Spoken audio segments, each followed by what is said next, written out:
Welcome to Almost Agreeable. Almost Agreeable. With your hosts, Chris Nellison and Ed Harris. Hang around and listen to opinions on sports, movies, music, and whatever else pops in our head.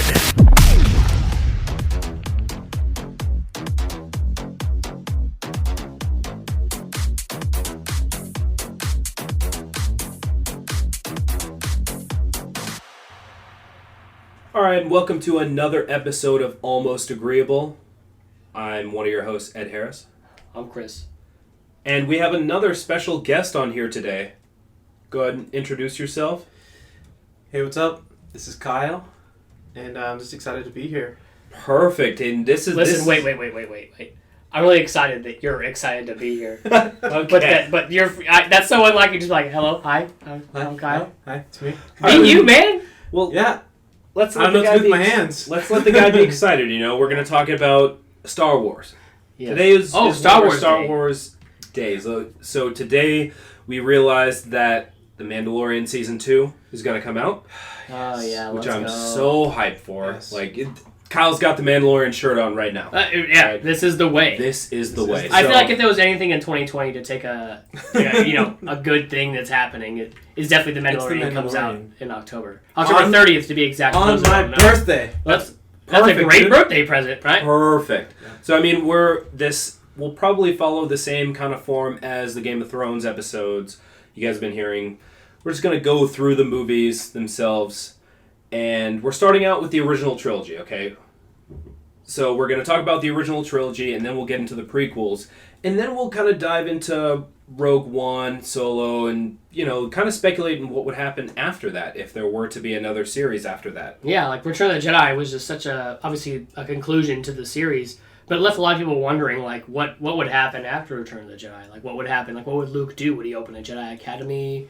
Like, would Leia follow the Force? Like, is Han gonna change his ways and be a stay-at-home husband? Like, what, There's a lot of questions. There's a lot of questions to do with that. Yeah. So let's jump right into one of the highlights of the entire series, right? Which is A New Hope, which really just kind of puts you into this universe, like from the get. This is your first entry into the saga, and probably like a lot of people will say that New Hope is the best Star Wars film of the whole saga.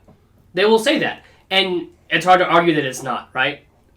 Yeah, I would make a strong... So to fully appreciate A New Hope, I think you have to step back into what film was before A New Hope, right? Like, they had this beautiful orchestral soundtrack over it. Oh, John Williams, of course. Yeah, and there were a lot of groundbreaking things that A New Hope did. So before we even get into the badassery that is Star Wars, it's like, just from a film perspective, putting yourself back into what it was at that time, and then the risks that they took, namely George Lucas. I think that, to me, first of all, like, that's amazing. I think that's part of what makes that film in particular such an indelible part of what a lot of fans take away from the film, because especially if you're talking about films that are probably one generation older than us, a lot of them do mark A New Hope as their favorite, and I think that's part of it. Well, yeah, and you think about the year it came out. Okay, everything you just said is so valid because it comes out in 1977, right? Mm-hmm. In a time when, sci-fi wasn't really a genre that was accepted. So you have George Lucas, who's a young filmmaker at this time, and he puts this together. Everyone in Hollywood, everyone around the film is like, yo, this shit's gonna suck. Like, it's not gonna be good. And it comes out the same year as Jaws. Right. And both of those movies kind of set the precedent for what summer blockbusters are.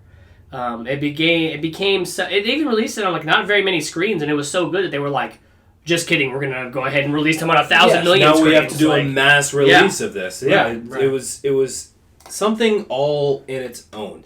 This sci-fi genre wasn't that big. It really wasn't. I mean, like, we have Star Wars, and then we have later in 1979 Alien coming out, and both of these two movies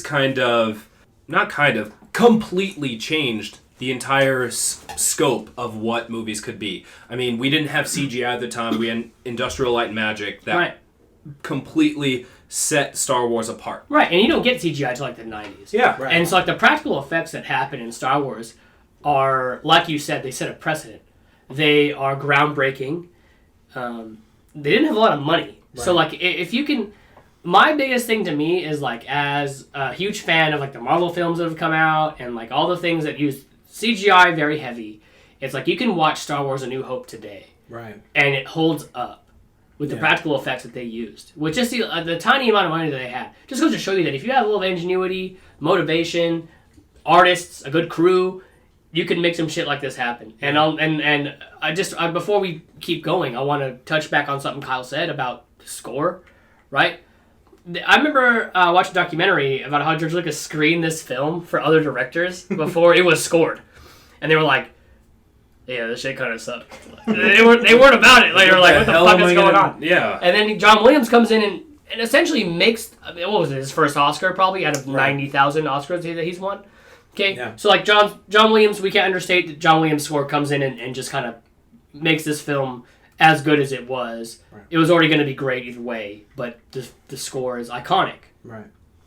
Yeah, I couldn't agree more. And so that's kind of like the first bit that I would say before even jumping into it. Like, just kind of like a pouring out of respect. I just want to say, like, I fully appreciate kind of what, like, the risk they took and what they did, because before Star Wars, there's nothing like Star Wars.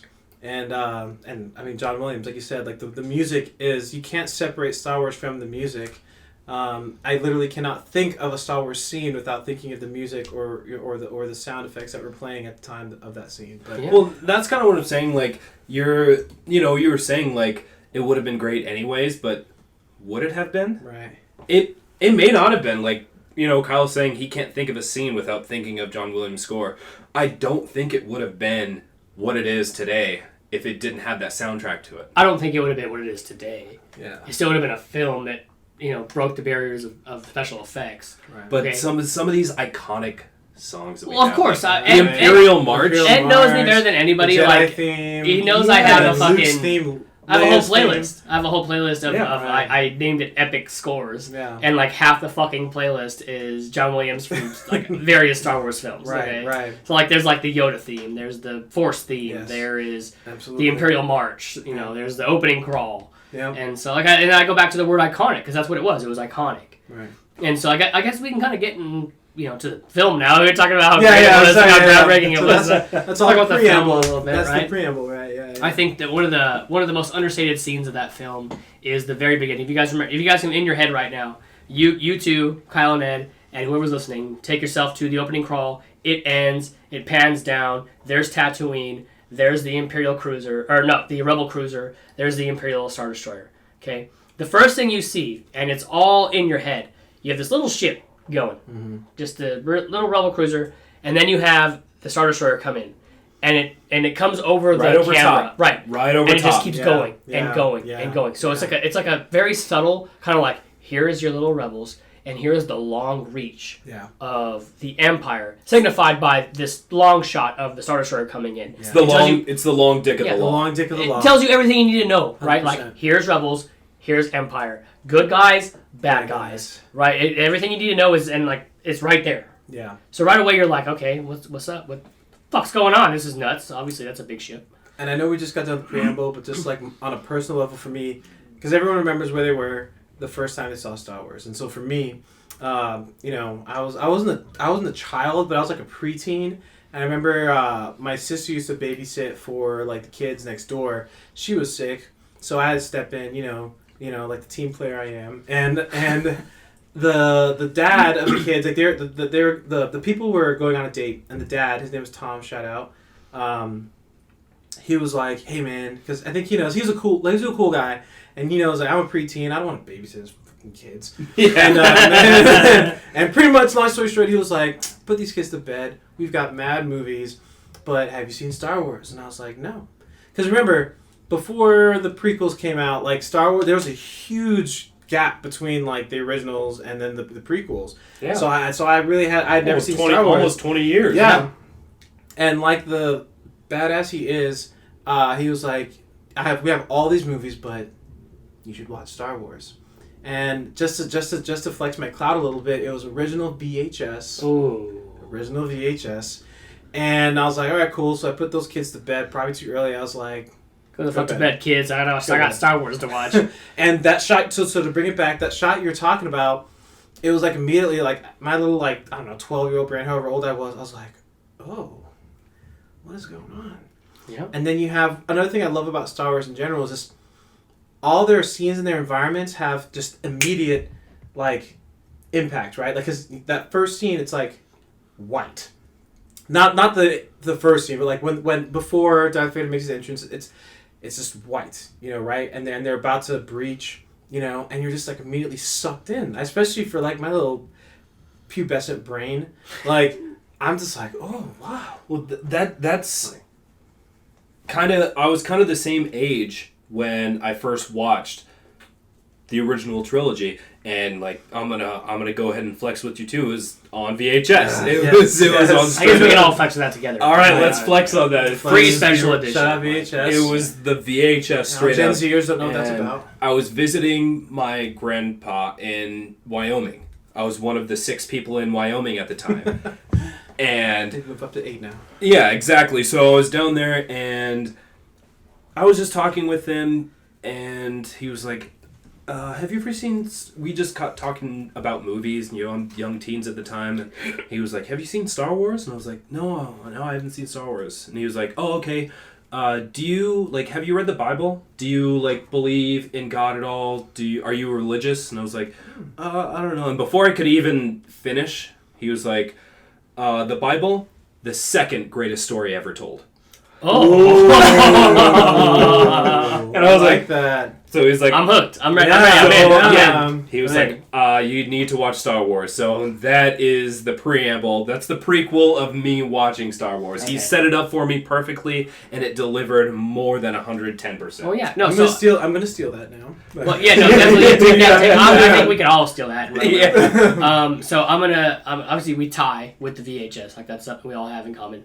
But my dad showed me that shit when I was like 3. Like, way too young to know. Yeah, no, I didn't know what was happening. But I know that for, like, my 7th birthday, like, well, not 7th birthday, but, like, when I was 7, I was running around the neighborhood as Luke Skywalker for Halloween. Every year. For like, 3 years straight, I was Luke Skywalker. Like, you know, I just run around. And this is the 90s. This is the intermission, yeah, kind of. This is, like, This is it's in between. Such a profound effect after the fact. Like, and that's what I mean. Like, I go back to, I keep saying the word iconic, but it really was. It really was, yeah. So, we come in, we find out what we need to know, we see Rebels, you know, Empire. We meet these fucking droids that, like, who had ever heard the word, like, droid in a context where you were like, oh yeah, it is a robot, like, doing some shit. Like, no, you didn't. And then you can kind of, you know, they go to Tatooine, where we eventually meet our protagonist, who we can relate to. And that's the greatest thing about the story that's told here in Star Wars, is that you meet Luke, and he's not privy to the plot, right? He's new to it. Like, he knows about the struggles with the Empire and the Rebels. I'm gonna say something that might be controversial. Go ahead and say that again. No. I think we pick. Yeah, what do you go ahead? And we might be jumping the shark a little bit, but first impressions, Luke was kind of a whiny bitch. You want to go to the Tashi station to pick up some power converters? Like, okay, look, the guy all the guy knows is how to do some weird farming. True. No, really. Okay, let me ask you a question then. Besides Ed, Kyle, you live now up here in the Pacific Northwest for now. You're moving around a little bit. But where, like, you know, your hometown, did you leave it? Did I what? Sorry. Did you leave your hometown? Oh, yeah. Definitely. Why did you leave your hometown? Just life. The world was bigger. It's good because like you want to experience for for something different, right? Right. That me too, right? I was in my hometown. I was like, this place sucks. That is Luke Skywalker. That's why he's so relatable. Yeah. Because you're sitting there like, yeah, yo, dog, this place sucks. I gotta get out of here. But especially if there's 2 sons. Fuck all that. But I don't want to jump the shark here. I don't want to, out of great respect from my queen, I don't want to skip over her, right? We have, I mean, Leia, right? The movie Do meet Leia first. This badass that is Darth Vader steps in. You're immediately like, there's no question. You're like, bad guy.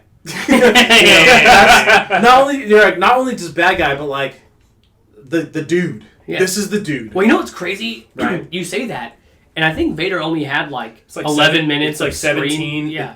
But there's no question. Oh yeah, 100%. Right. I really don't think Vader got as badass until Empire, but like you still did know in New Hope that he was like, that's the bad guy. The guy was barely there, and you were just like, oh shit. Yeah, it was the costume. It was the Force mystery of people. Why is he breathing like an asthmatic? Like it was James Earl Jones. James Earl Jones. That's I'm gonna bring that into it too. Like Maybe one of the best voiceover performances of all time. Yeah, and then you get to Princess Leia, and so in the beginning you just have all these questions, right? You're like, why are they jacking up all these people? Why is this dude coming in, and why and what is she hiding? Like, what is she putting into the droid? And you have all these questions, but to tie it all back together was, first of all, Leia.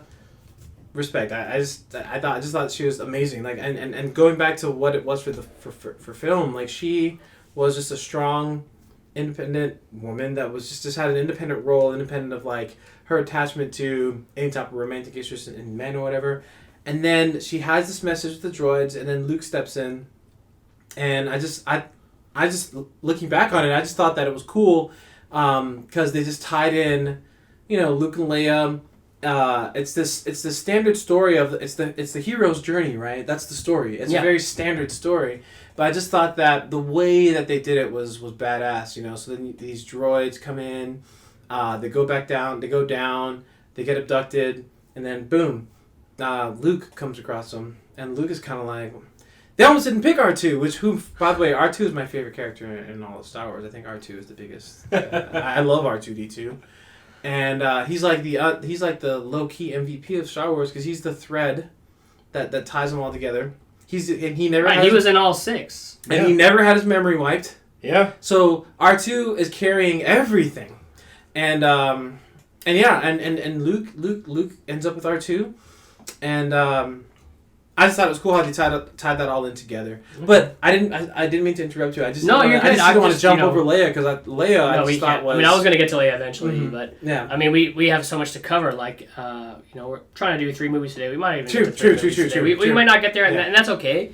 Because once we're on Tatooine, we meet Luke, we meet the protagonist, and then we meet this wise old sage. Yeah. Right. We meet Benjamin Kenobi. Okay. Get the fuck out of my house. Oh. Obi-Wan. Okay, Obi-Wan, yeah, it's a name he hasn't heard in a long time, right? So, long time. We know Obi-Wan, and he's like, yo, Luke, like... He's telling him, like, of course I know him. He's me. He's me. Yeah, I'm Obi-Wan Kenobi. Yeah. I'm that guy. I'm that dude. And so, get to a point where it's like, the stage is kind of set, right? We understand as a meeting Luke that he's going to be our guy. And then his aunt and uncle die, and he has to leave this planet. He finds the message from Leia. We're just going to gloss over, they're dead, fuck him, yeah, whatever, now he's gonna go on his adventure. He comes home to skeletons. I was gonna gloss over that. They're burned! I'm still traumatized from that. Yeah. They're burned, and he's having, it's showing trauma. Right. He comes back to this, and he's like, oh, and that's gonna lead them back home, and then he rushes home. Runs, yeah. And they're just skeletons. They're burned. Yeah. Right. So really now he's got nothing left to do but to pursue this quest. Right. But that's kind of that kick moment. Yeah. Well, yeah, and then it gives him his resolve, right? Yeah. He has a resolve to that. He's like, you know what? Yeah. There's nothing left for me here. Like, teach me. I want to learn the ways of the Jedi. Like, I want to go do this. So they leave, and they meet with one of maybe the most iconic characters from the entire saga, right? Mm-hmm. Han Solo, who, I don't know if you guys know how Harrison Ford got that role? How? So, Harrison Ford was in a movie that George Lucas had directed before he did Star Wars called American Graffiti. Mm-hmm. And it was like a teenage, coming-of-age movie. And he was in it, and so George Lucas, brought him in to read for the auditions, with other actors. So, Harrison Ford read with Mark Hamill. He read with Carrie Fisher. Mm. And Spielberg sat in with him, and he was like, why don't you just fucking cast this guy as Han Solo? And he was like, no, I don't want him to become my Bobby De Niro. Thinking of Scorsese and Robert De Niro, I don't want him to become my De Niro. Yep. And he was like, just fucking do it. And he did. He cast Harrison Ford as Han Solo. So that's how he got that role.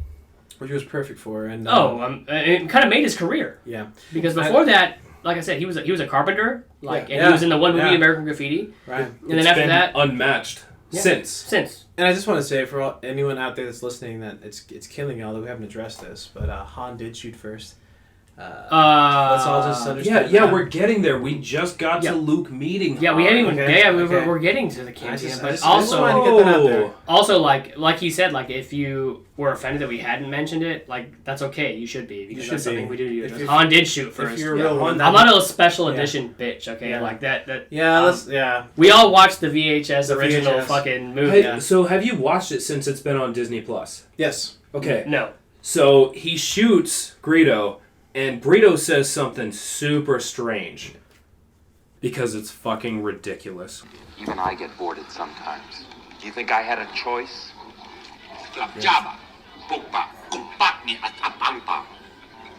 Over my dead body. Yes,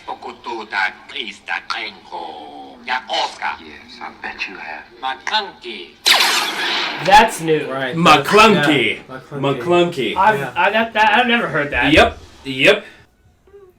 The first time watching, well, I've only watched it once, but I watched it and was immediately like, what the fuck was that? Yeah.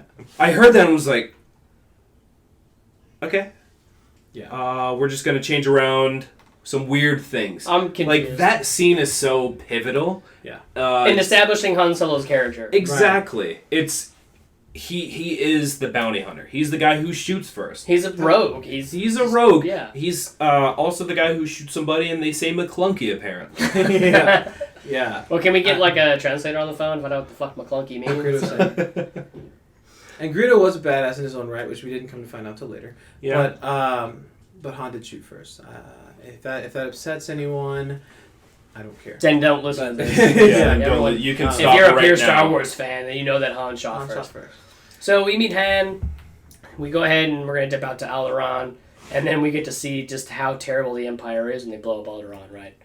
Yeah. So I'm going back to my little prepubescent brain. That was probably the first real shit that I ever saw in a movie. Like I was like, because for me at least, like at that age, you know, like you feel the stakes, but somewhere in your subconscious, you know, like they're not gonna blow up a whole planet. Like come on, like Yeah, this is a bluff. that's not what we do out here.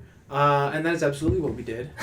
And that was probably the quote unquote weakest I ever saw Princess Leia. She was just... She was just devastated. Yeah, I mean, that was her home planet. Everyone she loved. Especially if you watch the prequels and you realize that, like, she was raised on that planet. Yeah. Senator, Bail Organa adopted her. That's where they lived. She lived a life of lavish as a princess on Alderaan. A beautiful planet from the looks of it. Yeah, and so we saw... The most like Earth we've seen in this entire saga is Alderaan. Maybe besides Naboo, but... And that's what it was obviously established that the Empire was not to be fucked with. No, Like, it was just like, we're about that action. Well, let's talk about Tarkin real quick, because Yes. like, you meet fucking Vader and you're like, that's the dude. And then like Tarkin's like telling Vader what to do. Yeah, so And you're like...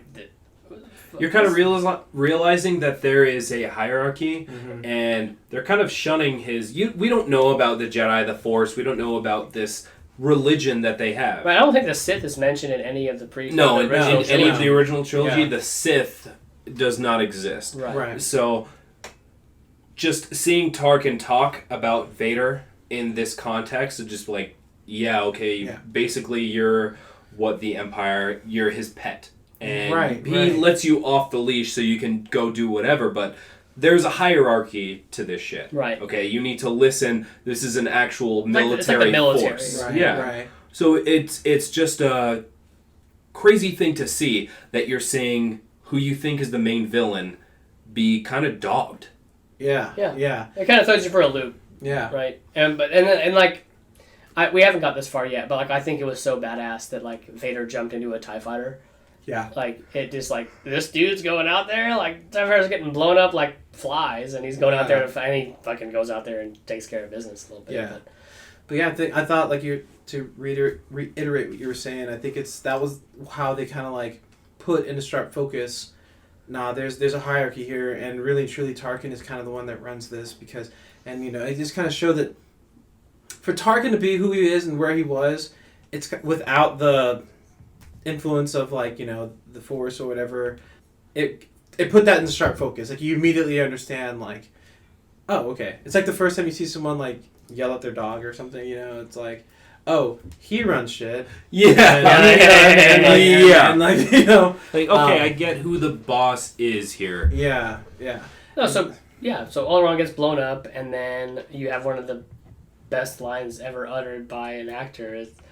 That's no moon. That's no moon. That's a space station. Space station. Right, they Yeah. get sucked in the tractor beam, and they go into the Death Star, and then Right. that's when our core three heroes meet for the first time, right? We'll get to the confrontation between Vader and Obi-Wan in a little bit, which watching A New Hope at the ages we did, pre-prequels, okay, the gravity of that battle between Vader and Obi-Wan is not as heavy. Right. Okay, so like we can go ahead and refer back to the prequels now because we've seen them. They've been out for almost 20 years.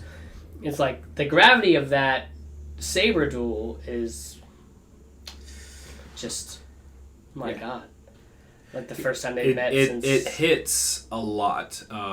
And there's actually a video that I had sent you. We'll post it on the link of the Almost Agreeable Instagram page, but it kind of mixes the original trilogy and the prequel of Obi-Wan and Anakin, and then Obi-Wan and Vader. Right. So it mixes the fight between the two and then them kind of growing together. And honestly, it was just like tear-jerking. It was pretty tough. It was. It picks up where like Yeah. Obi-Wan's telling Luke like his memories with his father, and like you can like, even though I'm pretty sure that Sir Alec Guinness like didn't know like the history between the characters like when he was giving that monologue, but like there's PTSD in his face.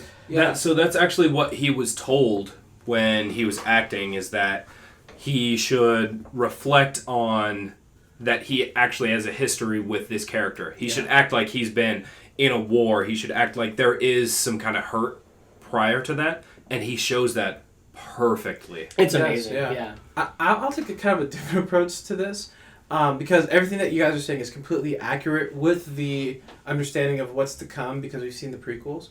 But for me, when I first saw it, as a teenager, I did not feel anything much more than like that sucks from the perspective of like, oh, Luke, who has been established as like the main character at this point. Luke lost someone important. Like Luke lost a mentor, but because I was more emotionally attached to Luke, like Luke is our hero now. Maybe I'm just an asshole, but like I didn't really feel any type of way about it. I was like, damn, that sucks. Anyway, it's more about Luke. Like it was just like and I guess part of it too is that like he did the whole evaporate, disappear thing. Yeah.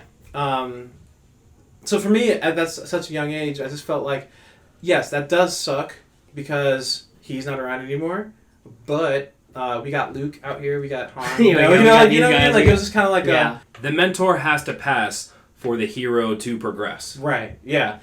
Yeah. I mean, I wasn't that aware as a kid, but yeah, it was some stuff like that where it was just kind of like, dang, that sucks.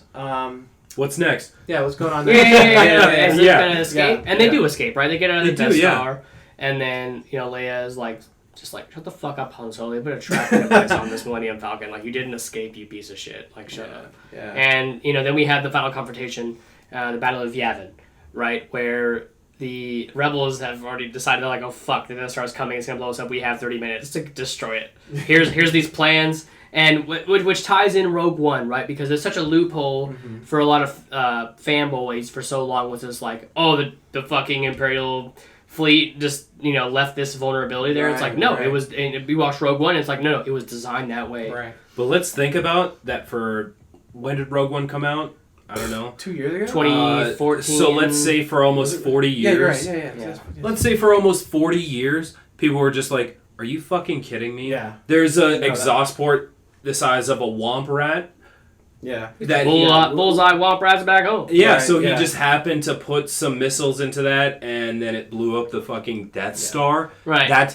People were thinking that for 40 years. So they literally made a movie to explain that. Yeah. Yeah. No, about it. Because that's one of the best. Right. Obviously, a great film. Rogue One was amazing. Yeah. Hold on. We can't even emphasize enough how much of a gaping loophole that was, because like for years that was a huge point of, I guess, just ire for diehard Star Wars fans. And you say they made a whole movie, but like I'm one of those nerds. I read the book, the prequel book prior to Rogue One, but I did read it, and it's all about. Well, we're not talking about this, but about Jyn Erso's dad, And so, especially when you read that, it gives you a much more of a peek behind like the moral battle that he was facing with the fact that he was working for the Empire and all that stuff. So, and then on top of that, Rogue One, you kind of get such a deep sense of like why he left that in there. Yeah. Well, what's wild to me is that like, so it's such a gaping plot hole, and then after 40 years, this movie's made to kind of fill it, but ends up becoming one of the greatest films in the saga.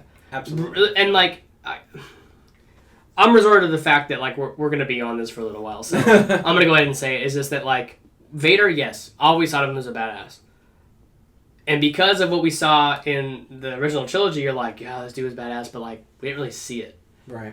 And then Rogue One gives you a small taste. Oh man. Of Vader like at his powers, being badass, and that scene where he's fucking chasing the plans and he's just fucking slicing up rebel dudes. And at the end. And I will jump on what you're just saying because I know that's not exactly the direction where we're going, but I would make the argument that you can't really have a full conversation about New Hope without talking about Rogue One because they did such a good job of tying them together. And going back to Darth Vader, one of the complaints too is that like we all know as fans that Darth Vader is the biggest badass that ever badassed in these streets, but we never fully saw it. And one of the cool things that I thought they did was that if you look back into some of the canon in one of the books, it did talk about that like at his peak, Darth Vader like literally emanated the dark side of the Force, like literally darkness emanated out of him. And if you really really look, when you watch the end of Rogue One, right before he turns on his lightsaber, if you really look and you have a good high definition quality TV and the lighting is right, you can see smoke and you can see like black on black darkness emanating from like the central focus of the TV. And if you haven't seen it, please go back, and I'm exposing how much of a nerd I am because I looked for it. It's like, and you can actually see darkness spreading, and then he turns on his lightsaber. And for niche fans like me, it was just like chef kiss. Like, you guys did it. And then he starts this wrecking shop. I didn't know that. Yeah. It's one of those things. Check it out. If you have the right TV, to watch maybe the Battle of Winterfell. I was just gonna fucking go there. Right. I'm so glad you said that. Yeah, maybe if you have the right TV to watch the Battle of Winterfell for Game of Thrones Season 8, and it doesn't look like just fucking darkness. Then you can see what you're seeing. Then you can see the darkness emanating from Darth Vader. Right, that's exactly. And you see a little bit of that dark, like not the literal darkness that you're talking about, but like if you watch like some of the animated series, like Rebels, for instance, like illustrates how powerful Vader was. Right. Yeah, absolutely. So I guess this whole Star Wars part of the podcast is going to turn into a lot of episodes. I guess we're going to have 6 episodes because we've gone too far at this point. Yeah, so. We have, and I'm okay with it. Like maybe we could have done something similar for Game of Thrones, but I already told everybody that we're not done with Game of Thrones yet. We're going to revisit that. Right. But with Star Wars, to do it properly, I feel like we might have to do an episode on movie. And I'm talking about, probably 6 episodes, like you said. That makes sense because, the movies are, around 2 hours apiece, but, like, we could literally talk for half of that time and dive into not even half of the content of the actual movie, of the story, of the lore, of everything. Right. Because I can guarantee you there's stuff that even in this episode that we skipped over, we missed, and there are probably people out there being like, how could you not mention insert? So we got a lot of that our feedback from the Game of Thrones. Yeah, and trust me, 100%, absolutely, we skipped stuff, we missed stuff. But yeah. Well, we haven't even got to the climactic battle at the Death Star, right? Right. We get these plans, we send out Luke, Biggs, Red, Gold, Squadron, those Red guys. 5. Red 5 standing by. Standing by. I actually, So, and like you get these fighters that are coming out, kind of feel like they're up against impossible odds, which once Vader comes out, you're like, oh, yeah. They really were. Yeah, they're screwed. Because, it's like, you worry about those, guns, I'll worry about the towers. Right, exactly. And then it's like, we picked up a new group of signals. Enemy fighters coming your way. So as a kid, that just sets such a fucking anxiety tone, an anxious tone for you. And they end up prevailing, and that movie was made without the expectation that there was going to be a trilogy. Right. It's like you could end it there. He picked a point in because he had the whole story going, like he had the full story, and he picked George Lucas picked a specific section that he was like, okay, I could pitch this. Right. And so, like you said, not prepared to actually continue this story. Right. Yeah. And because like if you take New Hope as like a standalone, It still, works. still a great film. works. Like, It still, works. Still, it's okay. That's specifically why it was chosen. Like, it worked as a self-contained story. Right. Of course, you'll have questions of how this worked or that worked, of like, what are the ramifications of doing whatever. But as a standalone story, it worked. Yeah. Right. And I think that's why what I've noticed now is that you have, if you look at the different, I guess, like, variance between fans, people that are, I guess, one generation older than us, A New Hope tends to be like their favorite. Yeah. And even amongst our generation, I think for us it's more like A New Hope or Return of the Jedi. Those are the two that I consistently hear. But I think it's consistently A New Hope. Like, if you looked at the body of Star Wars fans between our generation and maybe one generation older, I would say it's like 60%. I would say like it's like A New Hope. Like, Right. that's And what- they should always know that like the best is obviously Empire Strikes Back. But I mean, but I get it. I think I said it at the top of the show is that like New Hope is widely considered the greatest film of the saga, and that's not to say it couldn't be. It definitely could. We just talked about how it could be a standalone film. Talked about the introduction. Like, we don't even need to get into how it revolutionized the way movies are made. Right. We just as a movie itself, right? Still could be considered the best in the saga, if not one of the best movies ever made. It's one of the perfect examples of the hero's journey. Yeah. Like, you have the hero, you have the mentor, and then the mentor falls. So the hero's journey, this expands past A New Hope. It expands to the entire original trilogy. But you have the hero, you realize that he has to go on this quest, and then his mentor falls, so you realize he has to be the one, to be the guy. And then later on, he has some downfalls. I mean, at the end of Empire, he gets his hand cut off, and I'm jumping ahead, of course, but that's part of the hero's journey, that you have peaks and valleys. And the original trilogy displays that perfectly. Yeah. I don't think we can. I mean, that says so much. Like, everything you just said kind of sums up all that we've been talking about. And so, I guess that only leaves us with one more thing to do today. Perfect. Okay, I have some hot routes. All right. Now, just a heads up, right? I thought we could be professional and kind of progress through all the movies, and make this so. But obviously, it's become evident that we could never do that. Like, we can't fucking limit much. all of the saga into one episode. This is one thing I was absolutely worried about, that we would not be able to finish. And that's okay. It's a problem. It's a problem I have. Wow. Well, you know what? We can get a new sponsor with that information. Just get them up on the phone. Yeah. Perfect. Good. Right. Okay. Hot route. So, hot route. Okay. These questions aren't exclusive just to fucking A New Hope now. I'm just saying right now off the bat. From now on, I guess I can write hot routes for each specific movie, but this is just for Star Wars in general. Wait, let me get one thing in there before you do it. One thing. So many people are gonna get so mad. Thought Solo was a good movie. Okay. I didn't know if I was gonna be here for the future, but I just want to get that in there. It got a bad rap.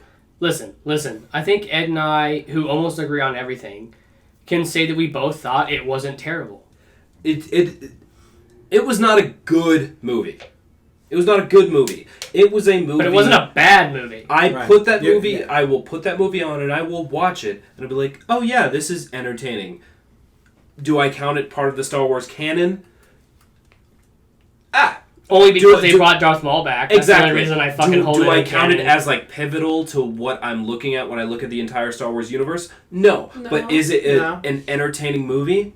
Of course. I mean, they showed how Han and Chewbacca met. I thought that was I didn't like that. I didn't like that. Okay, look. I didn't like how Han and Chewie met, but they chose an actor that could emulate Harrison Ford with his confidence, riding the line of cockiness perfectly. Yeah. You would not have gotten a better actor if it were not Han Solo, No, and it's or not if it his were not fault. Harrison It's Ford not his fault. He It's has not right his on fault. swag. Okay. I think that there might maybe in like post there's some decisions that were made that weren't awesome, but I think that movie gets a much worse rap than it deserves. I can roll with you on that. I can go with it because I don't think it's a bad movie.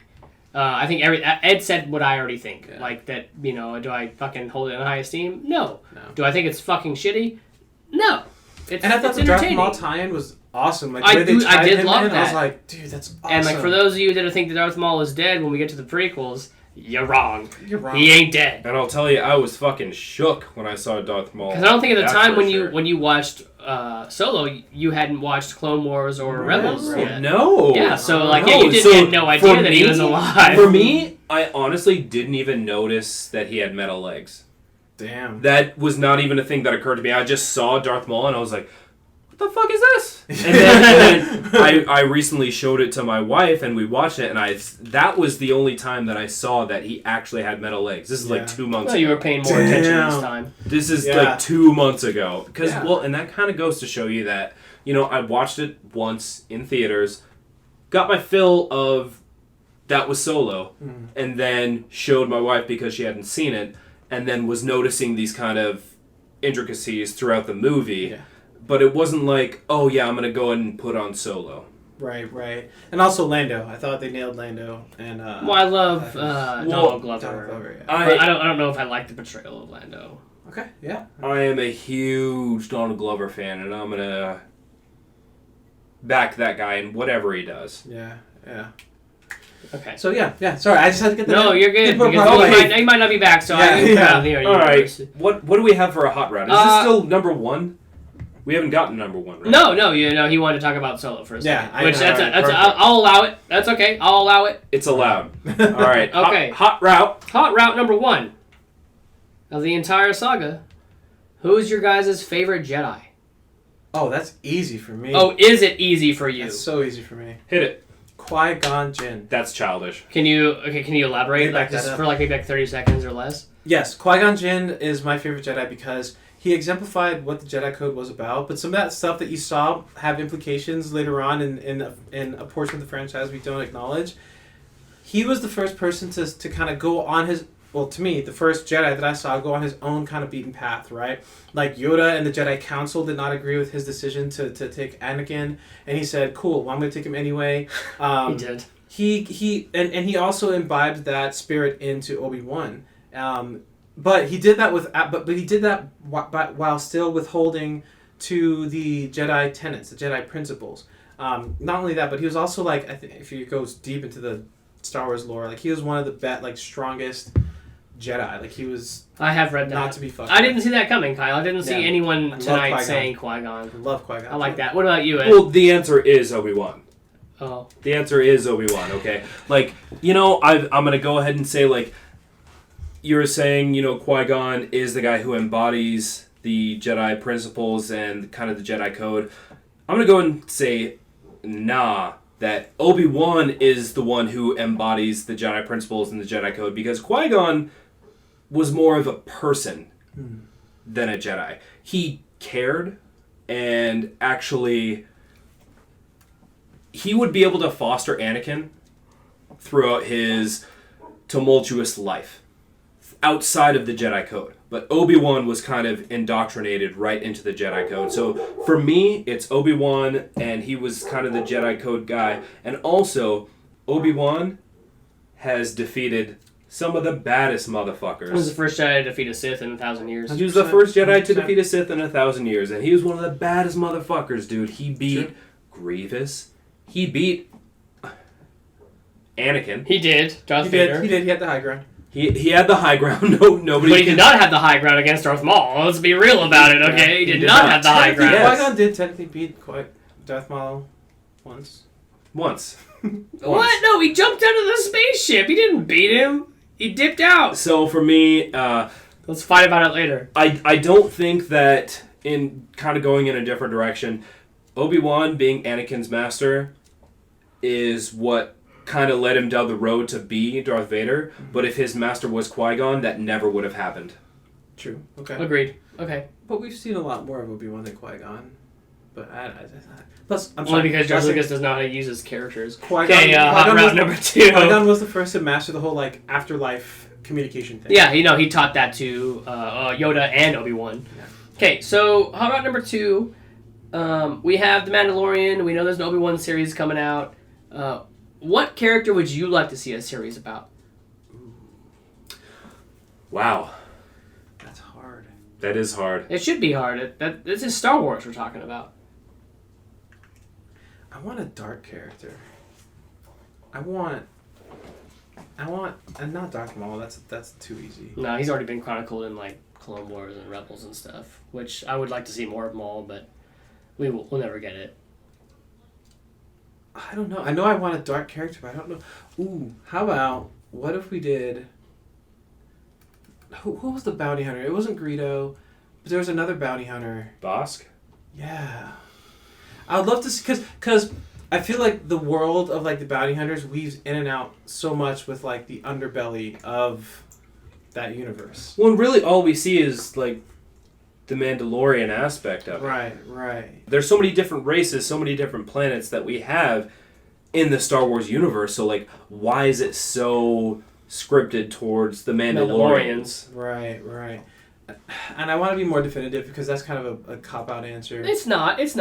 But I want to see. I I want don't to know see. who fucking Bosk is. Like, I want more of a seedy underbelly. I want to feel the maybe like we take grit like and a the series down to grime like and the- what's the 15-15, right? Like, 'cause Yeah, there's levels yeah. underneath Coruscant, like Yeah. Like, you levels know- and levels and levels and levels. You know what the Dark Knight did to like the superhero genre? It made it gritty. It made it more real. I want that for Star Wars, and I think that's what they try to do with Mandalorian. And dude, I love Mandalorian. They nailed it, but they still have a very honorable code, right? Which is great, and I love that about it. But I want the grit. I want like the blood and the grime and the just the realness. You know, that's kind of. We need an R-rated Star Wars film, Yeah. or series. It will never happen, I but know that it won't. would be one of the greatest things that amazing. So what about Yeah. you, as far as a character you'd like a series about? a character I'd like a series about. Honestly, I know it's the easy answer, but I would love a series about Vader with the 501st. Oh, Vader's fist. Oh Vader's my fist. God, that Yeah. specifically is what I've wanted to see Since I don't know.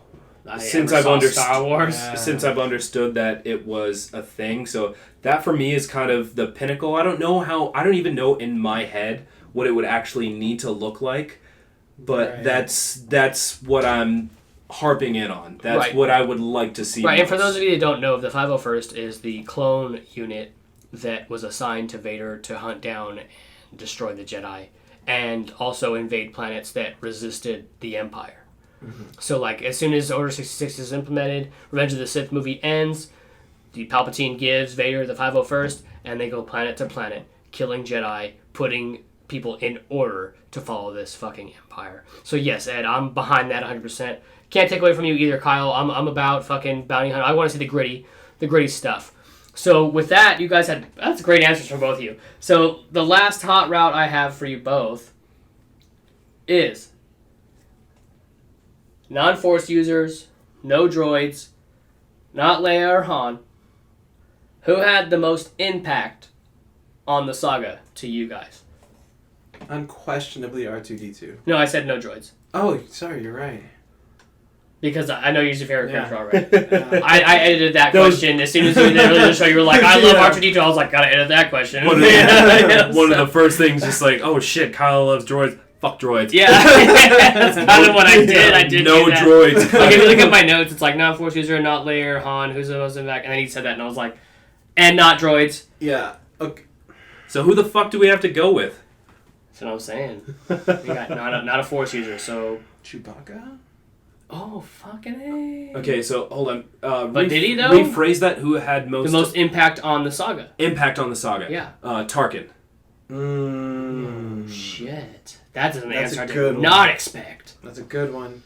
This guy doesn't even Yeah. give a shit about the Jedi religion. Doesn't care about anything. He's just a military It's about power. power. Purely about He power. has a arc in Clone Wars that just sets up his character so well Yeah. for what he's gonna be in the movies we've seen him in now, like Rogue One and New Hope. Yeah. So Tarkin, I like that. Tarkin, what do you say, Kyle? Man, I cannot compete with that. That's a hot one. It is. That That is is a a hot hot one. route. Hey, if pick from these like 6 characters. That's what I'm saying. Yeah. Yeah. This is a hard one, bro. This is like when you get a question and it's like 2 of the answers are right, and you have to pick the righter one. It's like I want to go with like one of the freaking dudes that handed over the freaking plans. And they got immediately murked by Darth Vader. He's like trying to get through the door, and he's like, "Just take it." And then it's Darth Vader thinks, I'm like, but that dude is impactful, you know. No, I can't compete with that. I mean, Tarkin, I have to defer to Ed. I mean, you can go with Jyn Erso. Yeah, but she's so hot. No, she is. no, yeah, Jyn Erso. Honestly, I mean, yeah, I'll just go with that one. I mean, like, first of all, I just love her character, and but yeah, so I'll go with Jyn. Okay. And I read that book, which the book has nothing to do with her, but Jyn. Has to do with like what, Saw Gerrera? It's her parents, yeah. Oh, it's her parents. Yeah, Okay, and Saw Gerrera's probably in it. Yeah. Saw's in it. For Okay. Sure, yeah. Well, that concludes what we thought was going to be the first 3 movies, and it was just the first one. That's First a big one. So Yeah. expect. I would say right now we have a lot to talk about in general. So don't expect to be at 1 through 3, 4, 5, 6 in a row. You know, we're gonna have some other things thrown in, but this is definitely to be continued. This is part 1 of our Star Wars conversation. And so I want to thank Kyle for coming by to talk with us about it. Sure. Always love having a guest, but definitely love having a guest that knows what the fuck he's talking about. Yeah. Okay. Yeah, had a good time. Yeah, good man. Well, we're gonna go ahead and have some drinks after this to celebrate the Star Wars. So, as always, I'm Chris, I'm Ed. and thank you for stopping by. Peace. Thank you for listening to another episode of Almost Agreeable. You can catch all new episodes on Tuesdays and Thursdays. If you enjoyed the podcast, please like, rate, and subscribe. And don't forget to follow us on Facebook, Instagram, and Twitter at Almost Agreeable.